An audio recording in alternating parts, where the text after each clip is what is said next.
What up, world? Welcome to another episode of I Bleed Sports. As you know, I am the host, BrandonJaneau, and like always on all podcast platforms everywhere, BrandonJaneauShow. Social media platforms, Instagram, Threads, BrandonJaneau, Facebook, The BrandonJaneauShow, and of course, TikTok, BrandonJaneauShow. Go follow me on all those social media platforms. I would appreciate it if you did.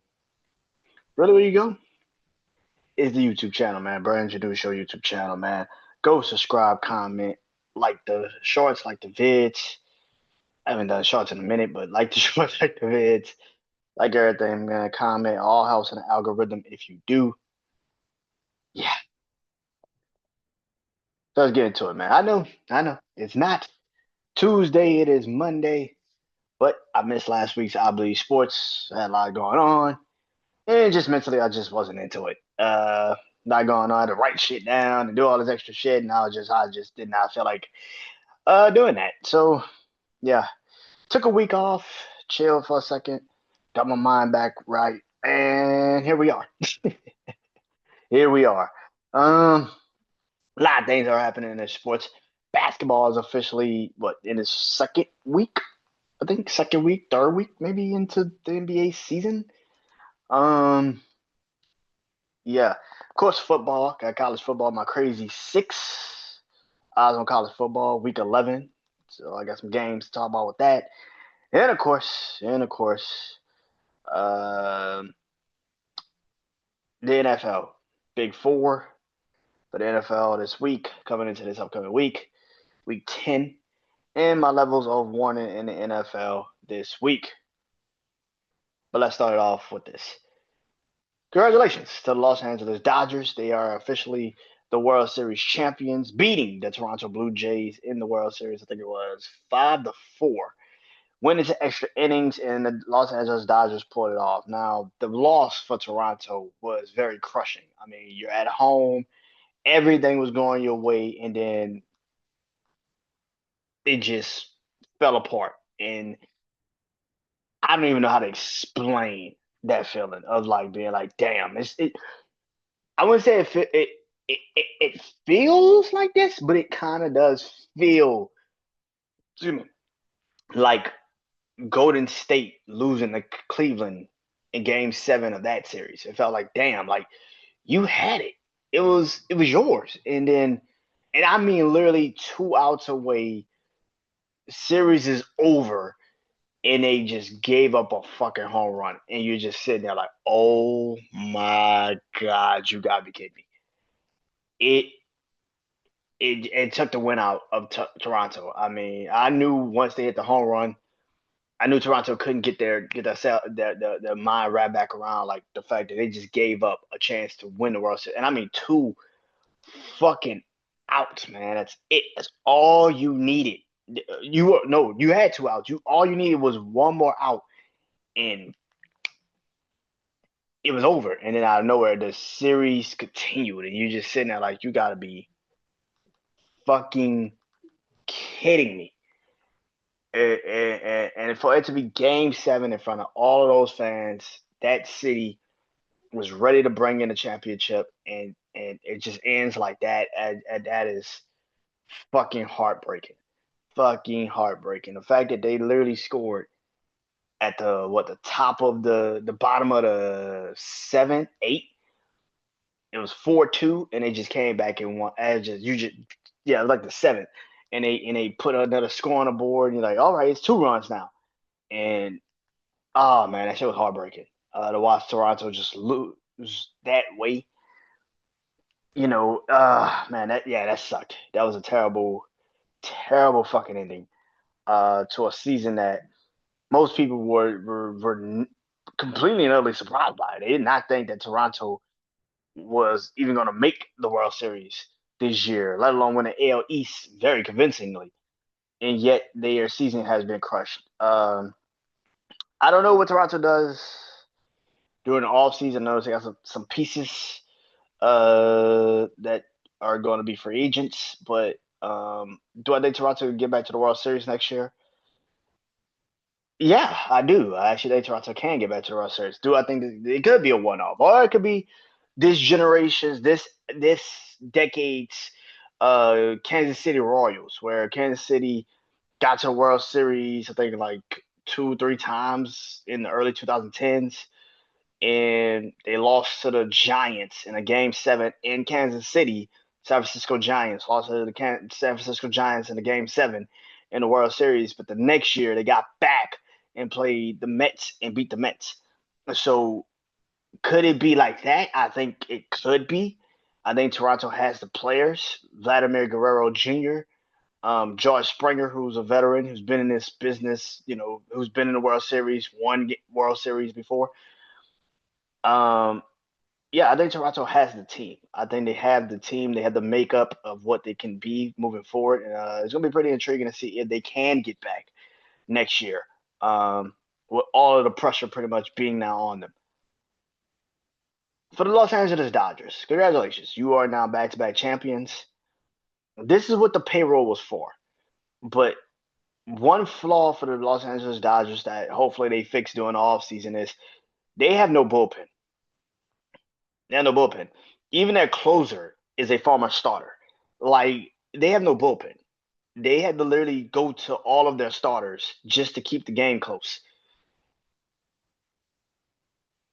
They need to fix that bullpen. The one weakness of the Los Angeles Dodgers is not the hitting, it's not the fielding, it's not the starting pitching. It's the fucking bullpen. They have no fucking bullpen. If you saw the Toronto series, you even in a little bit in the actual playoffs when they played certain teams that could get to their bullpen, they particularly the Toronto series though, that bullpen is horrendous. It's bad. It's fucking terrible. It's horrendous. It's fucking terrible. Um, they won despite of the bullpen because they, like I said, they clearly just put all of their starters in. I was like, all right, just go close the game out. Like figure it out. But yeah, man. But congratulations to the Los Angeles Dodgers. NBA. NBA. Listen, man. It is disturbing to see Victor Wembanyama actually starting to live up to his potential. That shit is disturbing. I don't even know how to explain it. That is fucking disturbing. To see this kid 7'6", don't need to jump a lot, just enough. I like it. It's fucking disturbing. I said before the season, I've said this numerous times that Victor Wembanyama is going to win MVP this year. I think him, let's say Gilgis was, I said him or Anthony Edwards. Anthony Edwards is out right now. He's hurt. He's a little banged up, so that's a little bit going to be hard. But Victor Wembanyama, he stays healthy this year, is going to win Defensive Player of the Year, and he's also going to win MVP. I cannot sit here and stress that shit enough.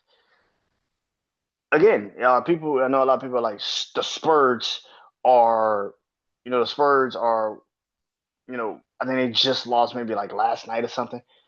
But a lot of people that are like, oh man, I can't believe the Spurs, starting off this fast, bro. The Spurs, there are two teams this whole season that two teams before the season started that I personally was like, man, no matter what, I think these two teams are going to be great this year because of how they moved during the off season and how they particularly built the team moving forward. In the NFL, it was the Patriots, what I'll talk about later, and the San Antonio Spurs in the NBA. I am on the bandwagon, I guess if you want to say it, of these two teams because I just feel like this is different. These two teams are fucking different. It is the makeup of the team. It's how they move during the offseason, but it's also how the team has been reacting to situations. And yeah, it's early in the NBA season. We still got 80, 70 something games left of this shit. Anything can happen with the San Antonio Spurs. But this is why I was very adamant about the San Antonio Spurs being great this year and the fucking New England Patriots. I'm like, I'm watching this shit. And it's getting really interesting out here in these streets. And for me, If I had to pick, like I've been saying, man, I think San Antonio is going to be one of the best teams in one of the best teams. I'll say this numerous times. I think San Antonio is going to be one of the best teams in the NBA. So I'm not surprised. I'm not shocked that the San Antonio Spurs are, at this moment in the, one of the best teams in the NBA right now. I'm not shocked at all, man. Not surprised at all. Um, my Pelicans, the New Orleans Pelicans, man. I know a lot of people have high hopes for the Pelicans coming into the season. I didn't really talk about the Pelicans a lot during my preview show because I don't have that much hope for the Pelicans this year. I didn't have hope for them coming into the season. Um, it's great that Zion is a little trimmed down, but at the end of the day, it's like, bro, what the fuck are y'all? What are y'all? I didn't like the trade during the offseason where you traded CJ McCollum and you got Jordan pullback, I was like, what the fuck deal was that? Who the fuck made that deal? Well, why would the fuck would you do that deal? Um, yeah, I didn't like the trade. I don't like the fit. I don't think it's a good fit. This team in New Orleans is they're just not ready, man. They're not fucking ready, man. And now they're talking about firing really Green, which that should have been a move that you did during the off season. You should not wait now to fucking fire Willie Green. You should have fired him during the fucking off season. He was the perfect candidate to get fucking fired. Now you want to fire him because the team isn't starting off hot. You should have known that shit was gonna happen. You should have known that shit was gonna happen. So I'm not, yeah, man. I'm not too bent out of shit about the New Orleans Pelicans. I expected them to start off kind of a little bit shaky. I thought they'd win a game or two, but yeah, this shit is. They don't know what they are, and when you don't know who you are, it's very hard to define what you can be moving forward. So I'm not really that bent out of shape about the fucking New Orleans Pelicans. I'm really not. College football. Now, there has been some moves in college football, particularly my LSU Tigers uh, have officially cut ties with Brian Kelly. I did not do a Bleed Purple and Go episode this week because, well, they didn't play this week. LSU were on a bye. They play this upcoming week against Alabama. Um, you want to know how I feel about the Brian Kelly deal? I'll talk about it. Fuck it, I'll talk about it now. Fuck it, why not? It needed to happen. It needed to happen. Brian Kelly, James Franklin, uh, Lane Kiffin, uh, these head coaches that y'all, Lincoln Riley, these head coaches that y'all swear to God are great head coaches because they kind of, sort of, probably, little bit, maybe made the team, the program they were with, somewhat of a winner. And here's the thing, I can make an excuse for why Dabo Sweeney should get a little bit more of an understanding for why his seasons the last couple of years have sucked. I cannot make an excuse for um, Brian Kelly. Brian Kelly has been an LSU head coach for 4 fucking years, and he has not had a 1 year where he's been the best head coach in SEC. Not one. The 2 years that he had Jaden Daniels, you can literally argue, and now let's look at the Jaden Daniels. Since leaving LSU, all he did was get the Washington Commanders to a playoffs last year, to the NFC Championship game, and now his season is pretty much over this year because they kept having to rush him back from injury because the team was suffering without him. That is the Washington Commanders, and that is Jaden Daniels' career so far in the NFL. Now you go to LSU. Ever since this man has left the team, that offense cannot run the football. They have no consistent passing game. You have the weapons, and they can't fucking move the football. and they have barely scored over 20 points.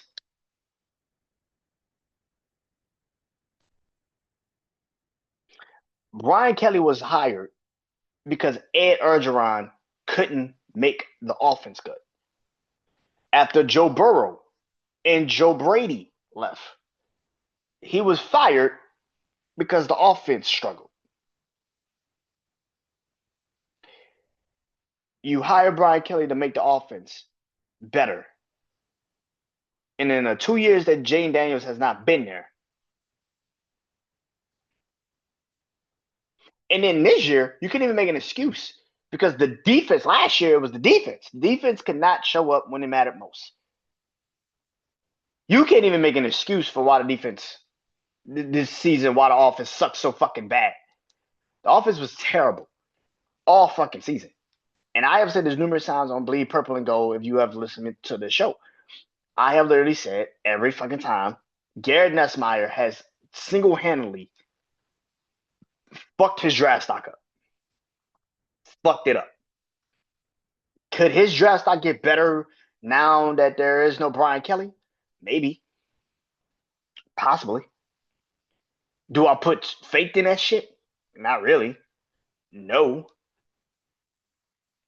LSU could not run the ball, which was supposed to be Brian Kelly's specialty. He couldn't run the ball. This is why I've always said about Lane Kiffins, Lincoln Riley, who definitely, I know people are going to be like, well, USC is in the top 25. I don't give a shit. Lincoln Riley is not going to win the Big Ten. He's not going to be anywhere near the Big Ten. And again, this goes into you're looking at the records. You're looking at the record and not the actual coach. And that is why James Franklin's and Brian Kelly's and Lane Kiffin's keep their job because you're looking at the record in the name. Well, you're looking at the name more than you're looking at the record. They can't win when it matters most. James Franklin, Brian Kelly, Lincoln Riley, who else? Who else I said? Lane Kiffin. They can't win when it matters most. And that's why I have a hard time believing that these coaches that y'all swear to God are so great in the media, when they start losing, you can't believe they're going to lose their job. They should lose their fucking job. Brian Kelly has shown you numerous times that he can't win shit. When it matters, this man's record against top 25 teams is fucking putrid. It is fucking horrible. Him getting hired by LSU was one of the dumbest fucking things. And even when he got hired 4 years ago, I literally said, I don't know why the fuck they're doing that deal. That's not going to work. I said it then. I said, that shit not going to work. And now look at it. Look at the situation. Yeah. Yeah. Am I surprised? Not at all. Not at all. But let's get into some college football, man. My crazy six. Now, tomorrow will be the official college playoff ranking. It'll be the first college playoff ranking of the year. And so if you are some teams that love this, then if you still have a team that has a chance to make the college playoffs, then tomorrow will be your day. But tonight is my day. And this is my crazy six. It is my 6 teams in college football going into week 11, this upcoming week. So let's get this shit popping. Number 1, with a bullet, it is the defending national champions, and that is the Ohio State Buckeyes. They are 8-0. They play at Purdue this upcoming week, which feels like a fucking cakewalk, to be honest with you. They beat the shit out of Penn State. That's what they played this past week. They played Penn State. If you didn't know that, they played Penn State, and they beat the shit out of Penn State in a horseshoe. They beat the shit out of Penn State. Ohio State is 8-0.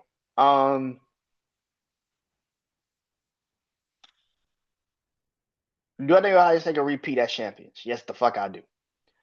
Because the teams that are supposed to be their equal have struggles.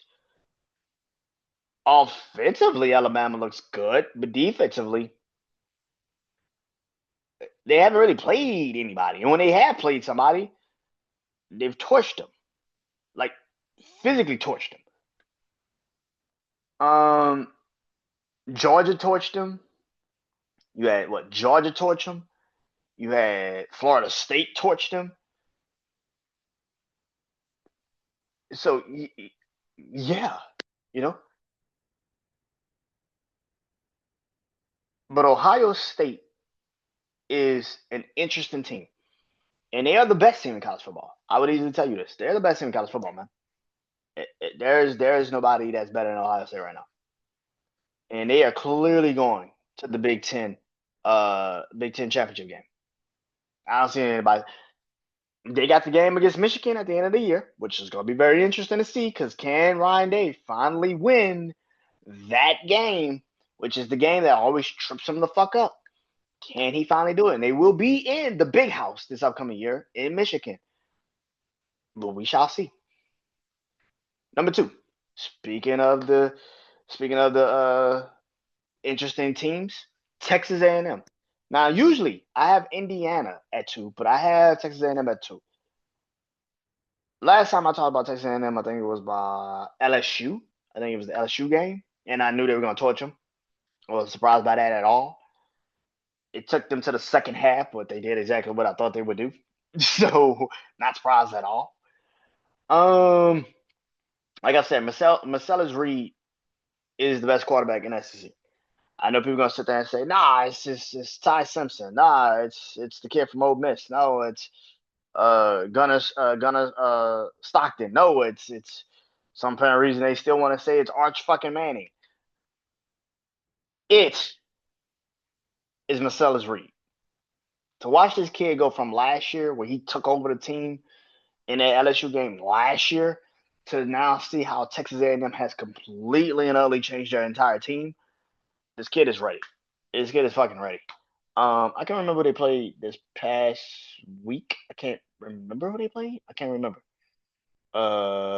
Again, didn't do the show last week, so I don't really know who fight they played. But this week they play Missouri, and that's gonna be an interesting game. Missouri is 6-2. They go to Missouri. This can be a trippy game because, of course, these are the two teams that came in together almost a decade ago into the SEC. So they have played each other for years, and from the Big 12 to the Big 12 to the SEC. And this is the most interesting This is the most interesting, intriguing game they've had in a very long time between these two teams. So we shall see how this is going to play out. Number 3, it is the Indiana Hoosiers. They are 9-0. They go to Penn State this upcoming week. What the hell did they play last week?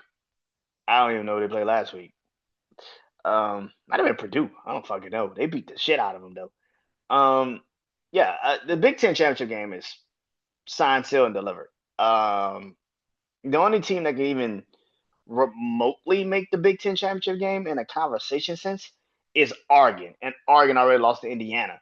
So, and I don't even know if Oregon plays Ohio State this year. So they have to hope that either Ohio State or Indiana gets tripped up. But even in that sense, Indiana is still got the head-to-head victory over Oregon. Indiana is 9-0, man, and this is like I said last year, like 2 weeks ago when I talked about Indiana. Indiana, um, Indiana feels different compared to last year. They're a different team. Like last year's team felt like they were just along for the ride. Like they were just along for the ride. And then when they played against Ohio State, they got tripped up. This isn't the same Indiana team. This feels like an actual team that know who they are, know what they can do. And I think that is why I probably feel like Indiana right now feels like a real fucking team. And that's a scary ass thing, man. Because if Indiana continues to play like they're playing, now I'm not gonna sit there and say they beat Ohio State in the Big Ten championship game, but That will be an intriguing fucking game. I'll tell you that much. And like I said, Penn State's first game without James Franklin, they got their ass beat. So let's see how they will look in Penn State. Happy Valley. Let's see how they're gonna actually look at Penn State. Number 4, Alabama, 7-1. Um, Ever since the Florida State game, which now looks so fucking crazy in hindsight, that you lost like that against Florida State, who has literally shit the bed since. It's fucking crazy. Alabama is 7-1, and they have won 7 consecutive games. 7 consecutive games. Uh, beat Georgia this year. And that's pretty much it. Who they play? They played somebody else. I think they played Tennessee, and I think they beat Tennessee. I can't fucking remember. See, this is the thing about sports media, because everybody's like, "Oh man, the conversation is gonna be between Texas A&M and Alabama." And I'm like, how? Like, how is that? They played Vanderbilt and beat Vanderbilt when the Vanderbilt was good, like undefeated, and they played Vandy and beat Vandy.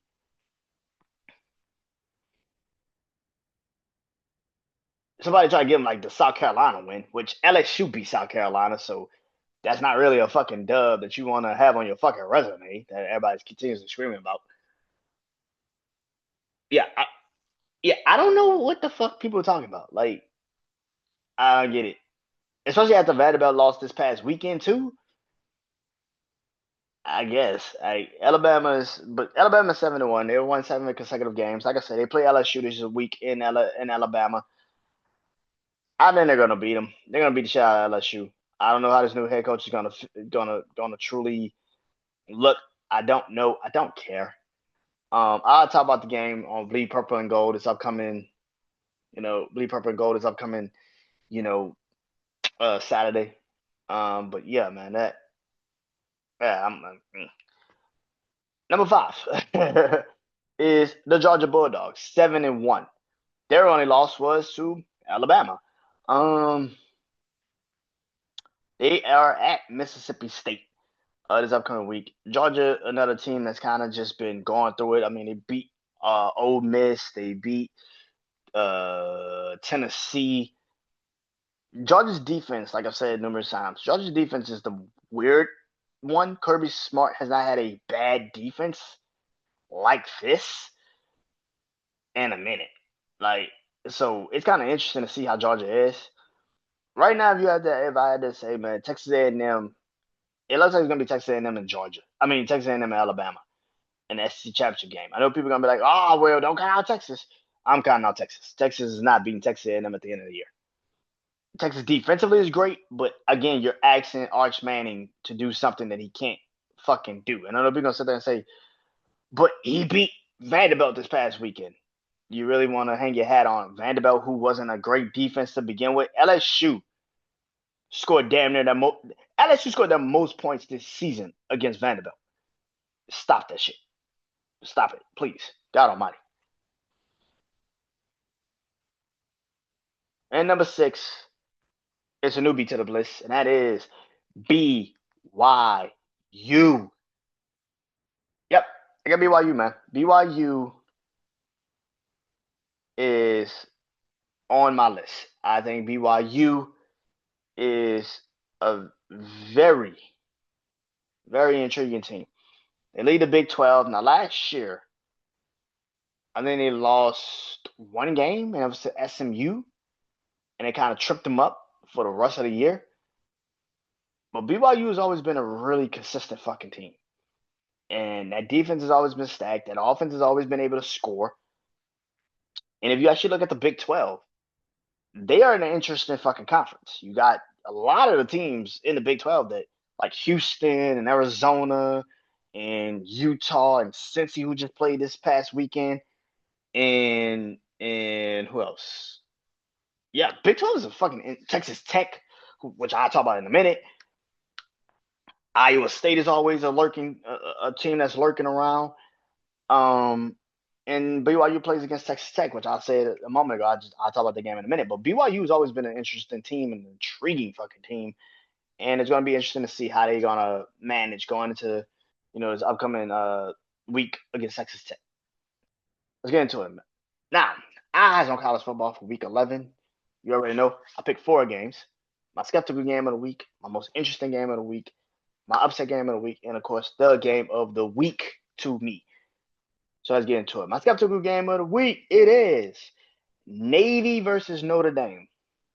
Notre Dame, since losing literally the first 2 games of the season to Miami and Texas A&M, has been on has just like Alabama have been on a complete and utter run these last couple of weeks. Um, Navy is 7-1, which sounds absolutely crazy, but they're 7-1. I don't know if Navy has the actual offense that can beat Notre Dame, but if they can keep it close, Navy could pull up the upset, man. Navy could pull up the upset. I truly believe that. If Navy can keep it close, they could upset Notre Dame. And it sounds crazy, and it sounds like, no, they won't. Yeah, the fuck they will. I think they can upset Notre Dame, man. So yeah, so that's an intriguing game, and it will be very interesting to see this upcoming week. So if you are a Notre Dame fan, this again is one of those games where you can win, but this is the one thing about Notre Dame: Miami losing this past week kind of hurts you, but Texas A&M staying undefeated helps you. This is why I keep saying about Notre Dame: you can't lose no more fucking games. You can't lose no more fucking games. Notre Dame put themselves so much behind the 8 ball that that loss to Miami now looks a little bit more suspicious because Miami keeps losing. So yeah, my most interesting game of the week, that is Texas A&M versus Missouri. Um,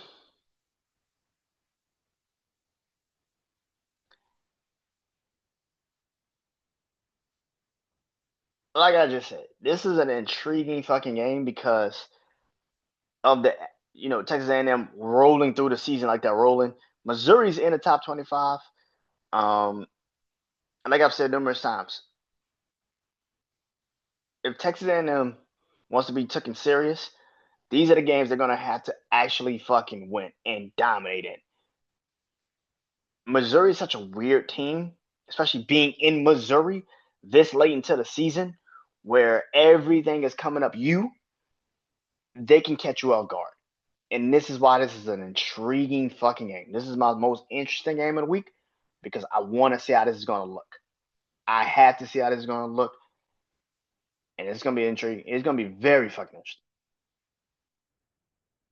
And also the weather. The weather is going to play a real massive factor into this game too. So let's look out for that too. Being in Missouri, a Texas team being in Missouri, it's going to be pretty interesting to see. Upset game of the week. It is Tulane versus Memphis. Memphis is in the top 25. Memphis is having a great season. I think they just lost 1 game, if I'm not mistaken. Um, yeah, I think Memphis lost 1 game this year. Tulane's only lost 2 games. Tulane is a very good team. They have always been a very good fucking team. Um, this is an intriguing fucking game. Reason why it's so fucking intriguing is because this kind of feels like whoever wins this game, you kind of win the American Conference. It sounds crazy to say that, but it kind of does feel like if you win this game, you kind of win American Conference. And that is why I'm looking forward to seeing this game. And then it's on a Friday fucking night, which is so intriguing. Which is, again, when you are a team on a Friday fucking night playing against, a team like a Tulane, I don't care if you're at home or on the road, you're not really used to that situation. And then Memphis only lost, I think, Arkansas? Yeah, I think Memphis only lost to Arkansas. Yeah, and that's a weird win now looking at that. Lost, that was a weird fucking loss looking at it now, but Yeah. Um,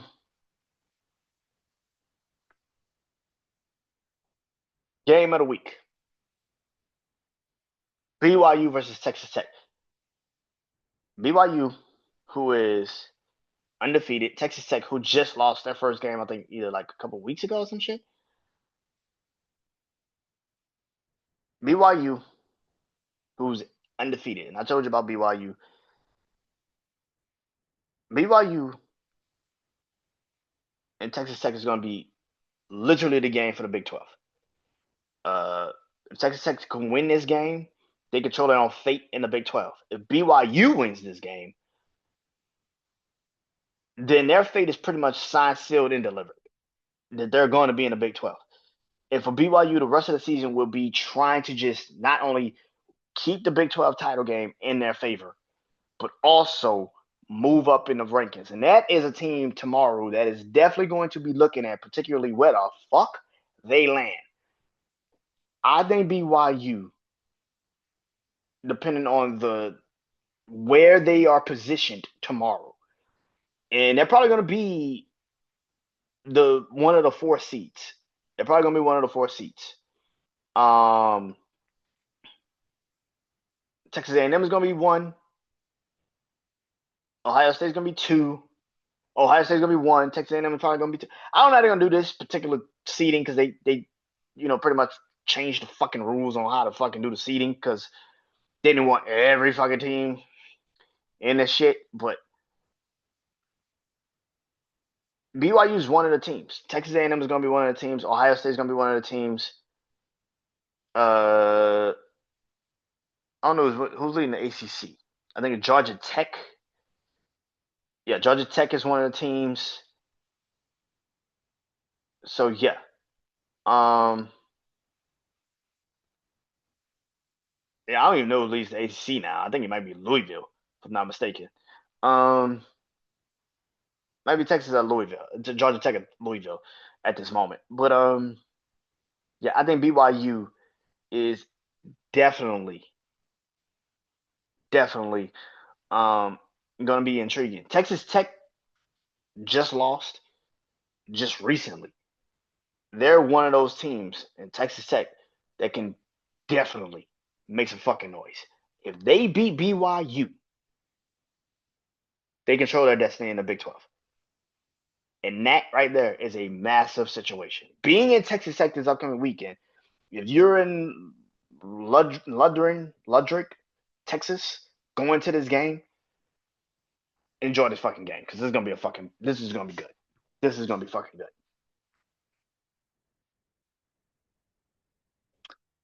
NFL, Big Four. I don't do five. I don't do six. I don't do 10.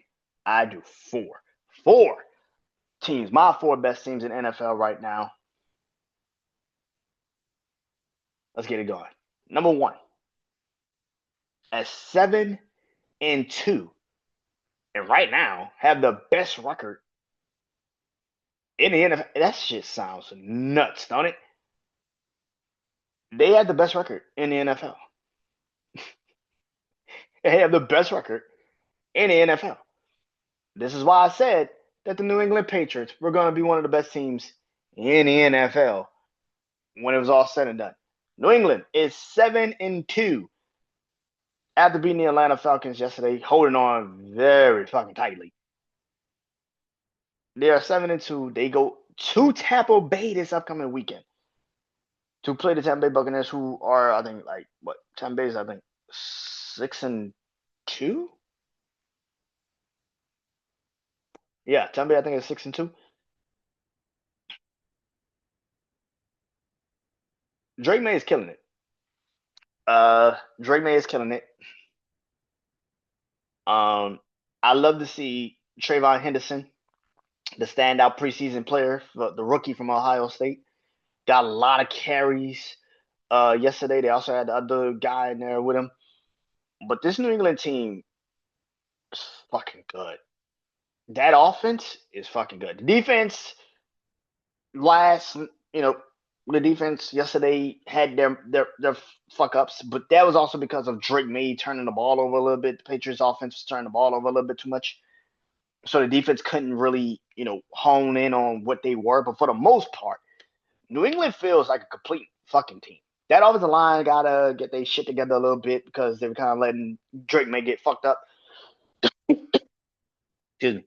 But New England is a complete fucking team. That is a scare at this moment in week 10 of the NFL season. I can honestly say New England Patriots, like I've been saying, is probably going to be the number one seed in the AFC. And I meant that shit.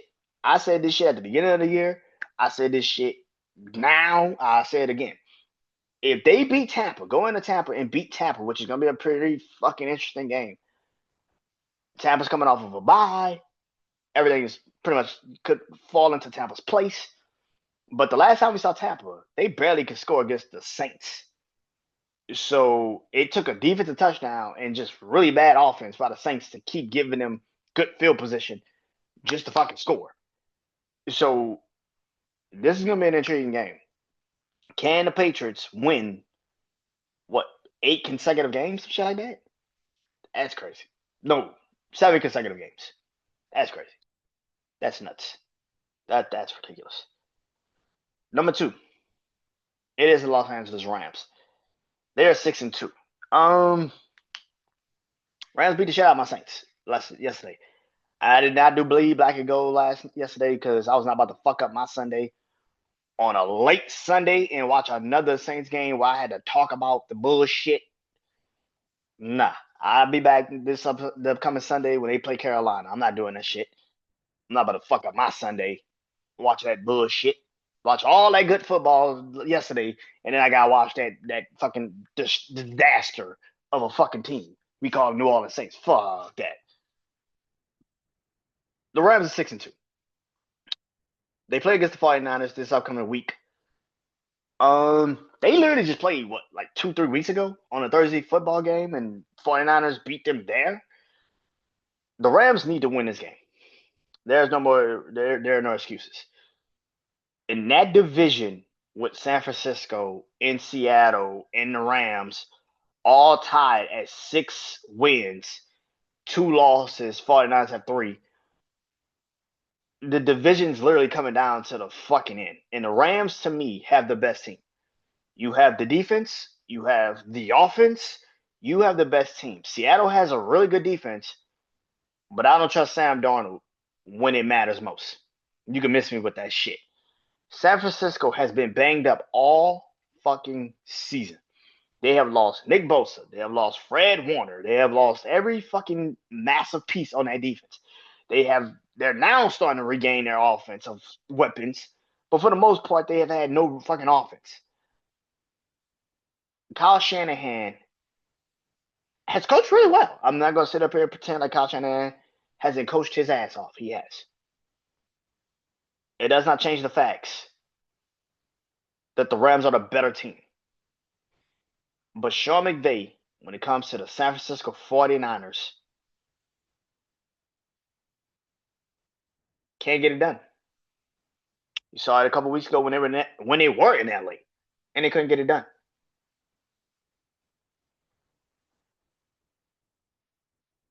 Can they do it in San Francisco? Now that shit is going to be interesting. Number 3, it is the Philadelphia Eagles. They are 6-2. I was going to put Philly at 2, but I got to see more for that offense. I got to see more from that offense. I like the moves that they have been making. Jair Alexander, who is moved again.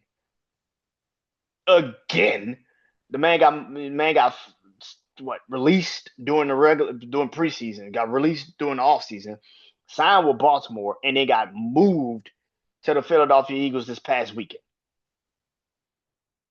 And here's the thing. I have been saying this shit for weeks. Philly needs a cornerback. I have been saying this shit for weeks. They need a cornerback. I'm not going to sit here and say Jair Alexander is that cornerback, but he better than what the fuck you already had. And if he can just give you something. I'm not asking this motherfucker to turn back into that Pro Bowl Jair Alexander from years and years ago. No. If you're just better than a Dory Jackson, Philly gonna be okay. If you could be just a decent corner, better than a Dory Jackson, Philly gonna be all right. Philly's gonna be good. We ain't gotta worry about Philly defensively no more. I'll tell you that fucking much. Offensively, offensively, the one problem with Philly has always been is the passing game. Last year was a problem. This year's been a problem. If Philly's offense can continuously, if Philly offense could just do something, I mean, do something offensively. If that offense plays like they did against Minnesota for the bye week, that's a scary fucking team. That's a scary. That's a scary fucking team. That's a scary fucking team. If they can catch fire like they did last year and go on a run defensively and offensively, put the playoffs in the bag, man. Put the playoffs in the bag, man. We already know Philly going to the fucking Super Bowl. Put the shit in the bag, man. I don't give a fuck who comes out the NFC West. You ain't beating Philly. Saquon, AJ, Devontae, you ain't beating Philly, bro. You ain't beating Philly, bro. 6-2, and they go to Green Bay, and I'll talk about the Packers in a minute. And my fourth team is Seattle. They are 6-2. Absolutely beat the shit out of the Commanders last night on Sunday Night Football. They play the Cardinals, who play Dallas tonight, which I am not looking at that game because I do not give a fuck about either one of those teams. Seattle defensively is fucking good, which they should be. This is officially the second year under Mike McDonald, who is the former Ravens defensive coordinator, who had the Ravens defense, I mean, shedding shit the fuck down when he was there in Baltimore. I mean, shedding shit the fuck down. Didn't matter who the fuck they were playing. Good fucking luck. It is the second year under him, and he's finally built the defense the way he wanted to build a defense. And that front line is getting to quarterback. The back end is doing their job. And that fucking team is good. Defensively. Offensively, Jackson Smith-Njigba is one of the best wide receivers in the NFL. Go ahead and put that shit to bed. He's one of the best wide receivers in the NFL. My problem with this team is in Jackson Smith-Njigba, is in it. Kenneth Walker's health is a concern for me. It will always be a concern for me because he is the key force of this. But my biggest concern is Sam Darnold. And it will always be Sam Darnold. I don't give a fuck how you want to slice it or dice it. I don't give a fuck how you want to write the story. I don't give a fuck how you wanna put it in your little diaries or whatever sports media is trying to make up in their fucking head. When Sam Darnold plays against the actual real competition, he fucking folds. He did against Detroit last year in the playoffs. Even the week prior, he did it to Detroit when the division was on the line. He did it against the Rams in a playoff game when the Rams had to literally relocate because of the fires in LA. And he still couldn't fucking get it done. This is Sam fucking Darnold. And that is the thing about this. Yeah, he looks good against average fucking teams. Yeah, he's going to look awesome. But let the division come down to the Seattle Seahawks and the Rams or Seattle Seahawks and the 49ers. And you asking him to win you that game. I promise you he won't do it. My problem with Seattle ain't nothing else but Sam fucking Darnold. That's it. You can sit there and spin the narrative as much as you want to spin the fucking narrative, dude. I have seen enough of Sam Darnold to know he gonna shit the bed when it matters most. It's only a matter of fucking time. Like I've been saying about Daniel Jones, Trevor Lawrence, Caleb Williams, all of these fucking quarterbacks. Just give them time. They will show you who the fuck they are. It just wait. It's gonna happen. Oh, it's gonna happen. Love is a warning in the NFL. Yellow, caution. Orange, panic time, and red is good old DOA. Yellow, caution. That, ladies and gentlemen, that is the Colts. 7-2. 7-2. Losing to the Pittsburgh Steelers yesterday.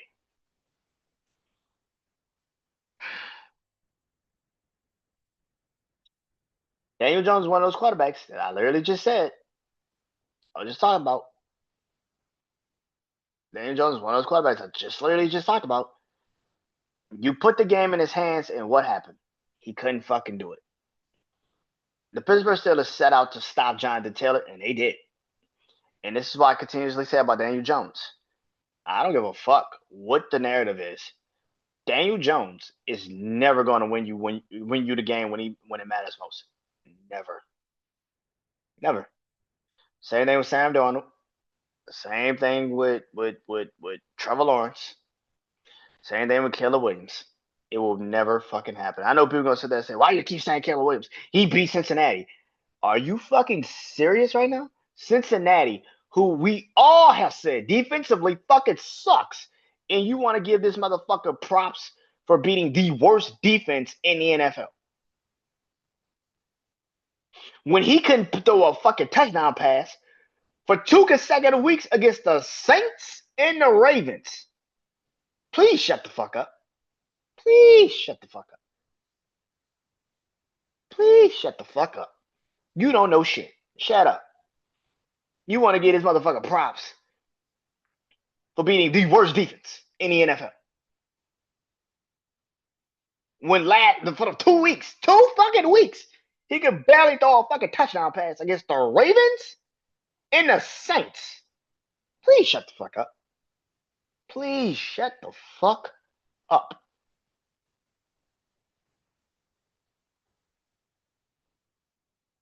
Daniel Jones proved what I already know. When it comes to the big moments, he's going to fold when it matters most. When teams actually circle in on stopping Jonathan Taylor, they physically stop him. Daniel Jones is not going to win you the game. You put the ball in his hands, he's not going to win you the game. And now we're about to get closer and closer to the end of the season where he's going to actually have to win these games because teams are going to solely stop Jonathan Taylor. And they're going to say, all right, throw the ball. Throw the ball. We're going to load the box, throw the ball. And if he cannot get it done, 7-2 Colts are going to fall like a son of a bitch. And even if they make it to the playoffs, which right now the AFC South looks pretty much dead in the water. I mean, maybe Jacksonville, and that's about it. When they have to play against the Patriots or the Bills or the Chiefs or the Broncos, who have a pretty good defense, they got to play the Broncos again. The Broncos might beat them. If they got to play the Steelers, Steelers going to beat them. They got to play the Patriots, they're going to beat them. They got to play the Bills, they're going to beat them. You put too much pressure on a dude that's never lived up to it. So why?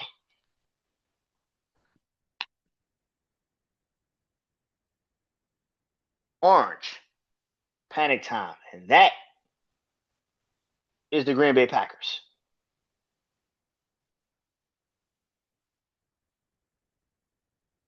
The Packers are 5-2-1.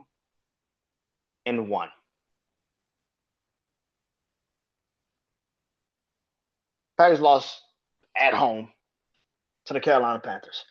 My problem with the Packers, you know what? I'm sick and tired of saying they play down to their competition. Fuck that. I'm sick and tired of us saying they playing down to their competition. They're not playing down to that fucking competition. They think they're better than what the fuck they really are. And if you say that and that's playing down to your competition, fuck no. You think you're better than what you are. You are not the fucking Eagles, dude. You're not the Eagles. You're not the Rams. You're not any of these teams. And yet, you don't show up when it matters fucking most. That's a problem. That's a massive fucking problem. All of that talent. And yeah, could this be leftover residue from making a trade at the end of this damn near before the season started to get Michael Parsons? This could be. But at the same time, man, that offense of Green Bay is supposed to be better than what the fuck it is. And they have not shown up when the fuck it has mattered most. And I don't give a fuck what you say. That team should not be looking like that in a fucking game against the Carolina Panthers. And it's and let's not forget that a week prior, you were losing to Pittsburgh. In Pittsburgh. Like, I'm not with this shit, bro. I'm sick and tired of seeing people sitting there giving these motherfuckers excuses. Like, you can't give Green Bay a fucking excuse because they're not worth the excuse. You saying they playing down to their competition. How the fuck you gonna play down to something that nigga you are? You think you're better than what you are. They just think the talent is just going to provide everything. And instead, they're now choosing not to show the fuck up when it matters most. Green Bay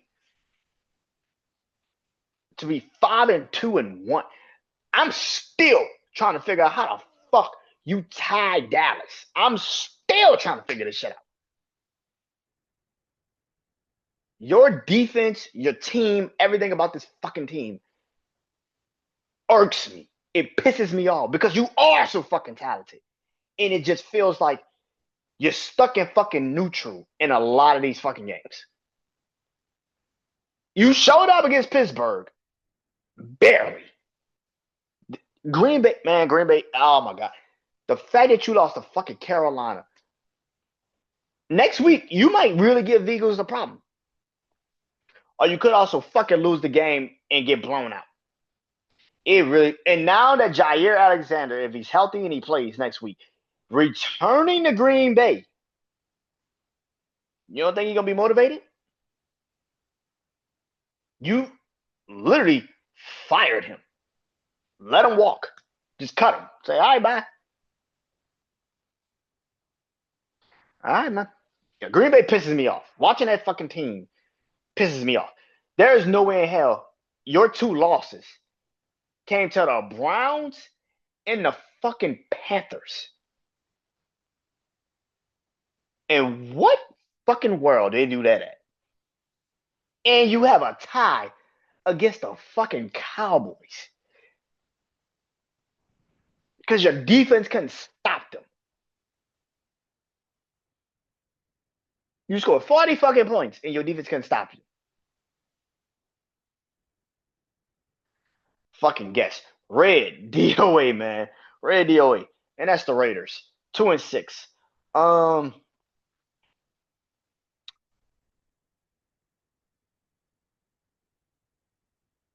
The Raiders getting a quarterback. Now, I have been on the record and said this NFL draft for quarterbacks suck. Absolutely, positively fucking suck.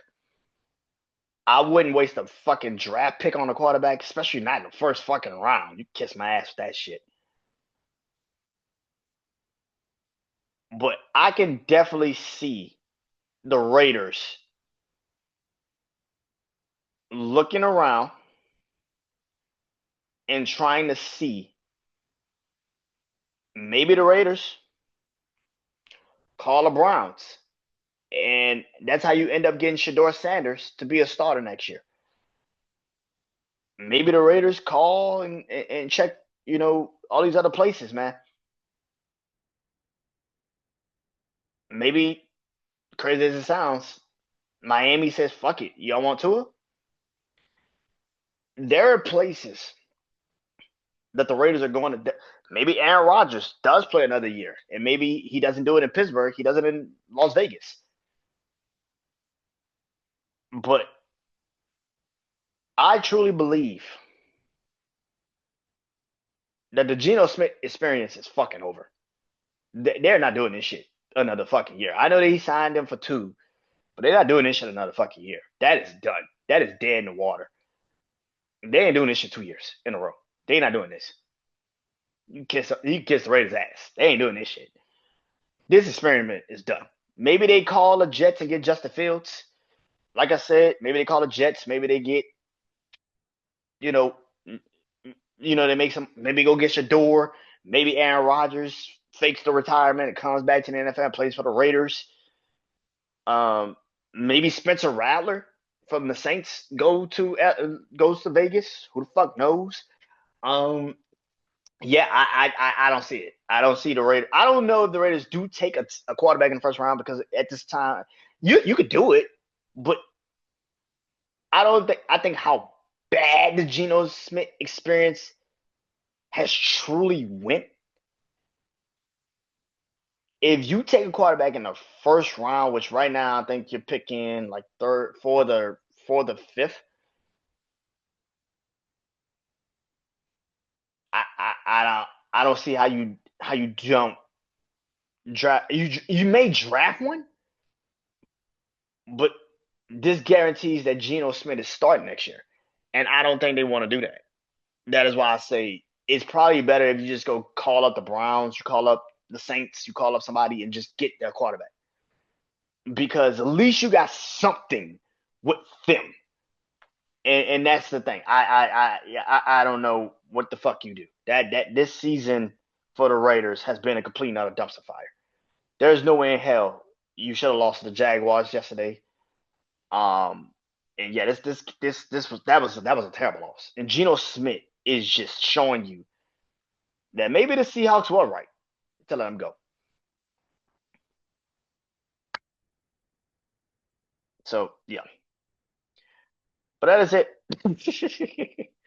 That is it, man. That is all, man. Tell you guys next week. Boxing should be heating up this upcoming month, so I'll talk about that next week. Um, but yeah, tell you guys soon. Peace.